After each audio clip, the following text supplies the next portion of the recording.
Assalamualaikum warahmatullahi wabarakatuh. Selamat pagi. Hari ini pemateri Kak Santi Ardelina Figorupinem SPD akan memaparkan materi berbagai sistem dalam tubuh yang meliputi sistem pencernaan, makanan, absorpsi, dan metabolisme. Selanjutnya saya serahkan kepada pemateri. Baik, terima kasih. Saya akan memaparkan materi hari ini yang berjudul berbagai sistem dalam tubuh yang meliputi sistem pencernaan makanan, absorpsi, dan metabolisme. Seperti kita ketahui, setiap makhluk hidup pasti akan membutuhkan yang namanya makanan. Makanan itu adalah molekul kompleks berukuran besar seperti nasi, telur, tempe, sayur, buah, dan lain-lain. Nah, makanan yang kita makan ini akan diproses secara mekanik dan juga secara kimia di dalam tubuh kita, sehingga terbentuk molekul kecil yang terurai lebih sederhana seperti monosakarida, asam lemak, asam amino, vitamin, dan juga mineral. Ini adalah sistem pencernaan manusia. Gambarnya bisa kita lihat di sebelah kanan. Sistem pencernaan adalah sistem tubuh yang terdiri dari saluran dan organ yang memecah molekul makanan dari yang lebih besar atau kompleks menjadi molekul makanan yang lebih kecil ataupun sederhana, sehingga dapat diserap ke dalam cairan plasma darah yang dimulai dari mulut dan juga berakhir di anus. Ini adalah saluran pencernaan yang terdiri dari mulut, pangkal kerongkongan atau faring, esofagus atau kerongkongan, lambung, usus halus, usus besar, rektum, dan berakhir pada anus. Kita mulai dari mulut. Pada rongga mulut, makanan dicerna secara mekanis dan juga kimiawi. Alat-alat pencernaan pada mulut adalah gigi, lidah, kelenjar air, dan juga ludah. Kemudian di dalam gigi, kita ketahui bahwa setiap gigi itu umumnya terdapat puncak gigi atau mahkota gigi, leher gigi, akar gigi. Nah, lapisan gigi paling luar disebut dengan email. Di dalam email terdapat tulang gigi yang terbuat dari dentin, yaitu jaringan yang berwarna kekuningan. Nah, pada lidah itu fungsinya adalah yang pertama, membantu mengatur letak makanan saat dikunyah di dalam mulut. Yang kedua, membantu menelan makanan. Yang ketiga, mengecap makanan yaitu rasa asin, manis, pahit, dan juga masam. Dan yang terakhir adalah peka terhadap dingin, panas, dan juga tekanan. Baik, yang ketiga adalah kelenjar ludah. Ada 3 macam kelenjar ludah, yaitu kelenjar ludah parotid di dekat pelipis, kelenjar ludah rahang bawah, dan kelenjar ludah bawah lidah. Ludah mengandung air, lendir, garam, dan juga enzim trialin. Enzim trialin berfungsi mengubah zat tepung ataupun amilo menjadi gula, yaitu maltosa dan juga glukosa. Yang selanjutnya adalah kerongkongan ataupun esofagus. Kerongkongan merupakan saluran panjang sebagai jalan makanan dari mulut menuju ke lambung. Panjang kerongkongan lebih kurang 20 cm dan lebarnya lebih kurang 2 cm. Kerongkongan dapat melakukan gerak peristaltik, yaitu gerakan melebar, menyempit, bergelombang, dan meremas-remas untuk mendorong makanan masuk ke lambung. Selama di dalam esofagus, makanan tidak mengalami proses pencernaan. Nah, pada gambar kita bisa melihat gerakan peristaltik yang terjadi di dalam kerongkongan. Makanan disorong ke bawah. Nah, yang selanjutnya adalah lambung ataupun ventriculus. Lambung terletak di dalam rongga perut sebelah kiri bawah sekat rongga badan. Lambung dapat dibagi menjadi 3 daerah, yaitu daerah kardiak, fundus, dan pilorus. Makanan dicerna secara kimiawi di dalam lambung. Lambung juga melakukan gerak peristaltik untuk mengaduk-ngaduk makanan. Di bagian dinding lambung sebelah dalam terdapat kelenjar yang menghasilkan getah lambung. Yang selanjutnya adalah usus halus. Usus halus merupakan saluran pencernaan terpanjang yang terdiri dari 3 bagian, yaitu usus 12 jari atau duodenum, usus kosong atau jejunum, dan usus penyerapan atau ileum. Di dalam dinding usus 12 jari terdapat saluran dari kantung empedu dan pankreas. Pankreas menghasilkan getah pankreas, dan getah pankreas ini mengandung enzim amilase, tripsinogen, dan juga lipase. Yang selanjutnya adalah usus besar ataupun kolon, rektum, dan juga anus. Usus besar berfungsi untuk mengatur kadar air sisa makanan. Di dalam usus besar terdapat bakteri E. coli yang membusukkan sisa-sisa makanan menjadi kotoran ataupun feses. Dengan demikian, kotoran menjadi lunak dan mudah dikeluarkan. Bagian akhir usus besar disebut rektum yang bermuara pada anus. Anus mempunyai 2 otot, yaitu otot tak sadar dan juga otot sadar. Nah, ini adalah proses pencernaan makanan dalam tubuh. Kalau yang tadi itu hanya nama-nama organnya saja, di sini kita bisa melihat proses pencernaannya. Yang pertama itu di mulut. Di dalam mulut, makanan akan dikunyah dan ditelan dengan sedikit proses pencernaan kimiawi. Pencernaan karbohidrat dimulai dengan enzim saliva ataupun amilase, mulai memecah pati yang terdapat di dalam makanan menjadi polisakarida ataupun maltosa. Serat yang melapisi biji-bijian, sayuran, dan buah akan dipecah atau dihancurkan oleh gigi. Kemudian zat gigi yang terdapat pada biji-bijian, kemudian zat gizi yang terdapat pada biji-bijian, sayur, dan buah bisa diakses dan bercampur dengan enzim saliva. Yang kedua adalah lambung. Di dalam lambung, makanan dikumpulkan dan diaduk dan terjadi beberapa proses pencernaan kimiawi. Karbohidrat yang terdapat di dalam makanan akan terhenti sementara pencernaannya karena enzim amilase tidak bisa bekerja dalam suasana asam. Sedangkan protein yang terdapat dalam roti, kacang-kacangan, mulai diurai oleh HCl atau asam lambung dan dicerna oleh enzim protease. Yang selanjutnya adalah usus halus. Untuk pati akan dicerna kembali ketika pankreas mengirimkan enzim amilase ke usus halus melalui saluran pankreas. Enzim ini akan memecah pati menjadi molekul-molekul yang lebih sederhana dan dilanjutkan oleh enzim maltose, sukrosa, dan laktosa yang terdapat di permukaan usus halus sehingga bisa diabsorpsi. Yang selanjutnya untuk lemak dari kacang mentega diemulsi oleh cairan empedu dan enzim lipase dari pankreas, juga usus halus sendiri mulai memecah lemak menjadi bagian yang lebih sederhana, asam lemak dan gliserol sehingga bisa diabsorpsi. Kemudian untuk protein dilanjutkan pencernaannya oleh enzim protease dari pankreas dan usus halus, kemudian siap diabsorpsi. Sementara itu, vitamin dan mineral langsung diabsorpsi tanpa proses pencernaan. Kemudian di usus besar, di dalam usus besar terjadi penyerapan kembali dan eliminasi ataupun pembuangan. Air dan mineral diserap kembali, beberapa serat akan dicerna dan difermentasi oleh bakteri usus atau E. coli, dan beberapa hasilnya akan diserap kembali seperti vitamin K dan juga air. Sebagian besar serat akan dikeluarkan dalam bentuk feses. Beberapa jenis lemak, kolesterol, mineral yang tidak dibutuhkan tubuh, zat aditif dan kontaminan akan diikat oleh serat dan dikeluarkan bersama feses. Yang selanjutnya adalah absorpsi makanan. Sebagian besar atau 90% proses penyerapan zat gizi makanan dilakukan di usus halus. Dinding usus halus memiliki vili yang ditutupi oleh mikrofili yang berguna untuk meningkatkan luas permukaan serap. Antara vili-vili usus halus terdapat celah yang disebut kripta, berupa kelenjar-kelenjar yang berfungsi mensekresikan getah pencernaan ataupun enzim-enzim pencernaan yang disalurkan ke usus halus. Setiap vili dilengkapi dengan pembuluh darah dan saluran limfa, sedangkan mikrofili dilengkapi dengan enzim-enzim yang membantu menuntaskan proses pencernaan yang belum sempurna. Setiap mikrofili mampu menangkap molekul-molekul zat gizi dan menyerapnya dan menyalurkan ke pembuluh darah ataupun saluran limfa. Yang selanjutnya adalah proses metabolisme makanan. Metabolisme adalah proses pemecahan zat-zat gizi di dalam tubuh untuk menghasilkan energi atau untuk pembentukan struktur tubuh. Proses metabolisme ini terjadi di dalam mitokondria masing-masing sel tubuh, terutama sel hati. Zat-zat gizi yang sudah diabsorpsi dan sampai di sel seluruh tubuh siap dimanfaatkan dan dimetabolisme menjadi energi. Zat-zat gizi yang akan dimetabolisme menjadi energi adalah karbohidrat, protein, dan juga lemak.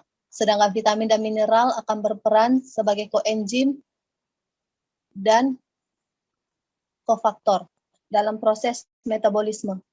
Sisa-sisa metabolisme yang tidak dibutuhkan tubuh akan dikeluarkan melalui sistem ekskresi dan sistem pernafasan. Baik, demikian presentasi dari saya.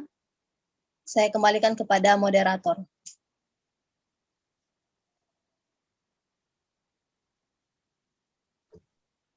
Baik, terima kasih kepada Kak Santi sebagai pemateri hari ini. Selanjutnya saya sebagai pembanding utama akan memaparkan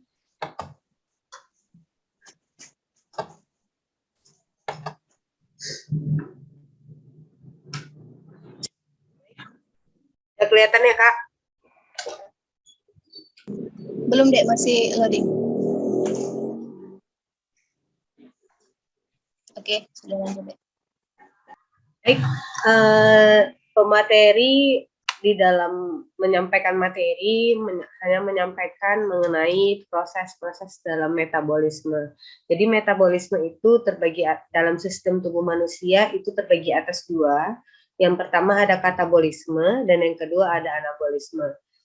Saya sebagai pemandu utama akan sedikit membahas mengenai apa itu katabolisme dan anabolisme. Katabolisme dalam sistem tubuh manusia, katabolisme itu adalah reaksi pemecahan zat kompleks menjadi zat sederhana.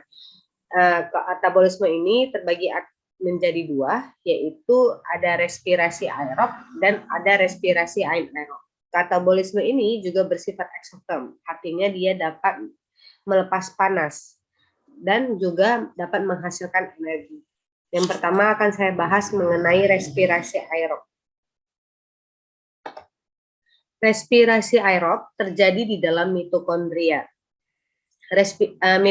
Mitokondria ini dijuluki dengan the powerhouse dalam tubuh karena dapat menghasilkan energi. Aerob membutuhkan oksigen dan menghasilkan energi. Energi yang dihasilkan di respirasi aerob ini lebih banyak daripada di respirasi anaerob. Seperti persamaan reaksi yang ada di mana glukosa direaksikan dengan oksigen akan menghasilkan karbon dioksida dan air dan juga 36 ATP. 36 ATP inilah energi yang akan disebar ke seluruh tubuh. Nah, glukosa ini didapat dari sistem pencernaan dari karbon yang udah dicerna. Lalu diserap di usus halus dan dibawa oleh darah ke seluruh sel-sel. Di sel, glukosa akan bertemu dengan oksigen. Lalu maka di dalam sel terjadi respirasi yang tadinya kompleks menjadi sederhana. Maka inilah hasil dari glukosa yang bereaksi dengan oksigen. Dia akan menghasilkan CO2 dengan air dan menghasilkan 36 ATP. Satu glukosa akan menghasilkan 36 ATP. Nah, respirasi aerob terjadi dalam 4 tahap. Tahap pertama itu namanya glikolisis. Glikolisis itu perubahan dari glukosa menjadi 2 asam pirufat. Glikolisis terjadi di sitoplasma dan menghasilkan 2 NADH ditambahkan dengan 2 ATP. Lalu proses kedua ada namanya dekarboksilasi oksidatif. Dekarboksilasi oksidatif ini proses dari asam pirufat yang terjadi di glikolisis itu akan bereaksi dengan 2 asetil-CoA dan karbon dioksida. Dan dekarboksilasi oksidatif ini terjadi dalam matriks mitokondria dan akan menghasilkan 2 NADH. Lalu pada siklus Krebs, 2 asetil-CoA pada dekarboksilasi oksidatif akan menghasilkan karbon dioksida. Siklus Krebs juga terjadi pada matriks mitokondria yang menghasilkan 6 NADH, 2 FADH2 dan 2 ATP.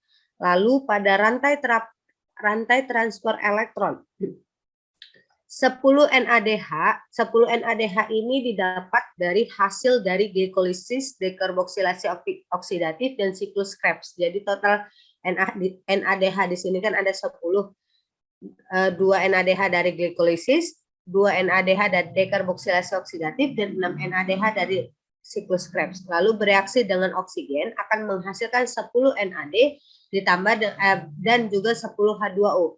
Lalu 2 FADH2 ini didapatkan dari hasil dalam proses siklus Krebs yang bereaksi bersama oksigen juga akan menghasilkan 2 FAD dan ditambah 2 H2O.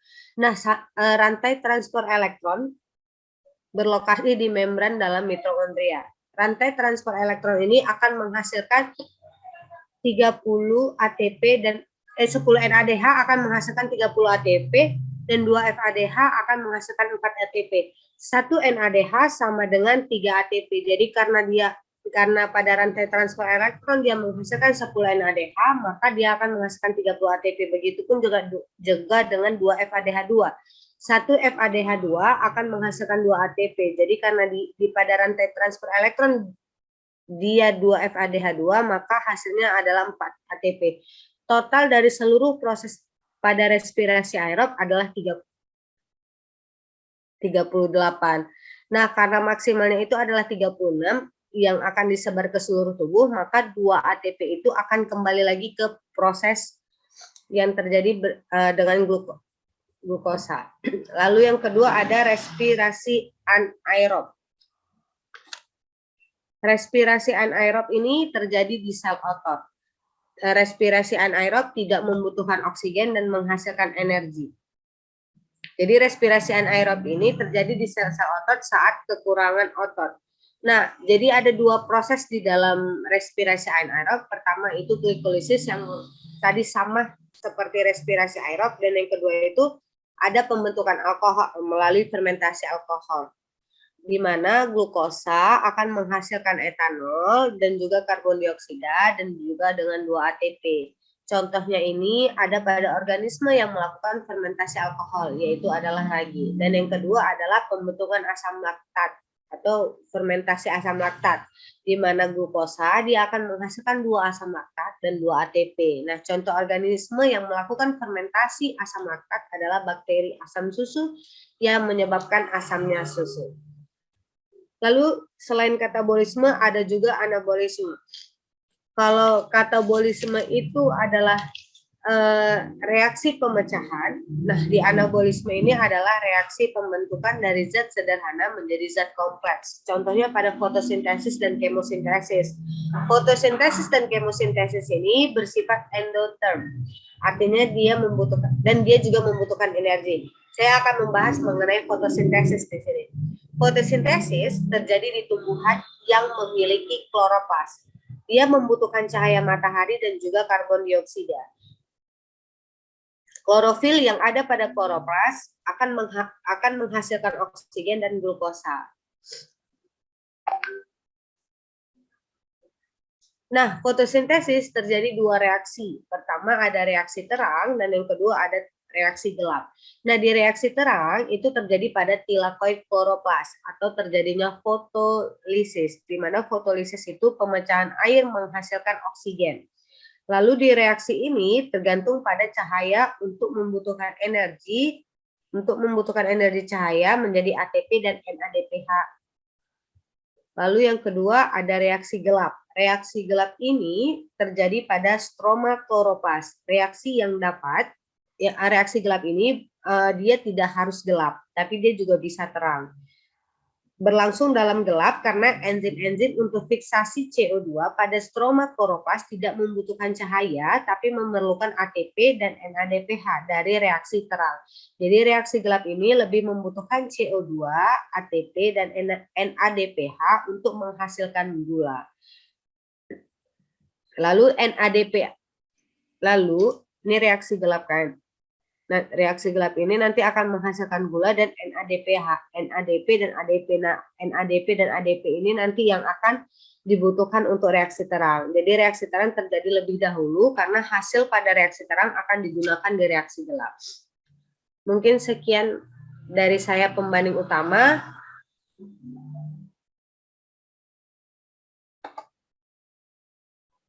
Sekian juga presentasi dari pemateri Kak Santi Ardelina Barupinem dan juga saya pembanding utama. Terima kasih untuk Ibu